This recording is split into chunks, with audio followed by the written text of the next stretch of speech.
గత 3 ఏళ్లలో 20 గుళ్ల పైన దాడులు జరిగినాయి. మూలం ఎక్కడ తప్పు జరుగుతోంది కాబట్టి ఈ ఆలయాల దాడి కంటిన్యూ అవుతోంది. ఎప్పుడైనా కాంగ్రెస్ అధికారంలో ఉన్న చోట గుడి, బడి, ఒడి మీద దాడి జరుగుతుంది. కర్ణాటకలో ధర్మస్థల ఆలయం చుట్టూ శవాలు ఉన్నాయని చెప్పి ఆలయం చుట్టూ తవ్విండ్రు. ఇన్ఫ్రారెడ్ రేస్ తో చూస్తే తెలియకపోవునా కింద శవాలు ఉన్నాయా లేదా? ఇప్పుడు అసలు మనం జియోలాజికల్ గా ఎక్కడ నీళ్లు పడతాయి అని చూసి చెప్తున్నారు సైంటిస్టులు. అట్లాంటిది నీకు ఆలయం చుట్టూ ఇన్ఫ్రారెడ్ యూజ్ చేస్తే తెలియకపోయేదా? కావాలని హిందూ మనోభావాలు దెబ్బతీయడం కోసం ఆలయం చుట్టూ అట్లా బొందలు తవ్విండ్రు. ఇది గుడి మీద దాడి. తెలంగాణలో కూడా అదే జరుగుతుంది. ఎందుకంటే తెలంగాణలో కూడా కాంగ్రెస్ అధికారంలో ఉంది.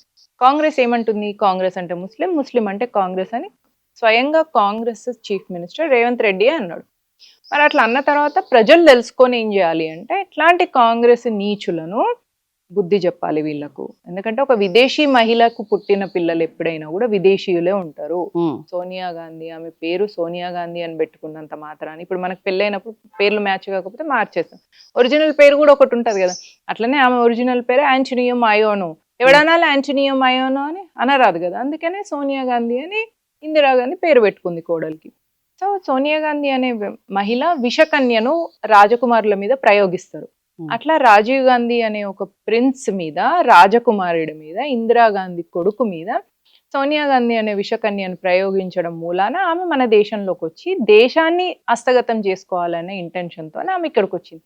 అట్లాంటి మహిళను మనం దగ్గరికి తీయొద్దు. మన కోడలు కాదామె, ఇంటి కోడలు కాదు. మన సంస్కృతి సాంప్రదాయాల్లో పుట్టిన అమ్మాయే మన ఇంటి కోడలు. అది మాల కానీ, మాదిగ కానీ, కమ్మ కానీ, రెడ్డి కానీ, ఏ కులం అమ్మాయి అయినా కూడా మనం మన ఇంటి కోడల్ని చేసుకున్నప్పుడు మీరు అన్నట్టుగా మన కోడలు అవుతుంది. ఇట్లాంటి విదేశీ మహిళ మనకు దేశానికి కోడలు కాదు. అండ్ ఈ స్టేట్మెంట్స్, ఈ ఎమోషన్స్ రాజకీయంలో ఉన్న వాళ్ళకు, ఆ పదవిలో ఉన్న వాళ్ళకి ఇట్లాంటివి ఉండొద్దు అన్నట్టు. ఖచ్చితంగా మన దేశ మహిళనే మనం మన దేశానికి ప్రధానిగా ఉంచాలి.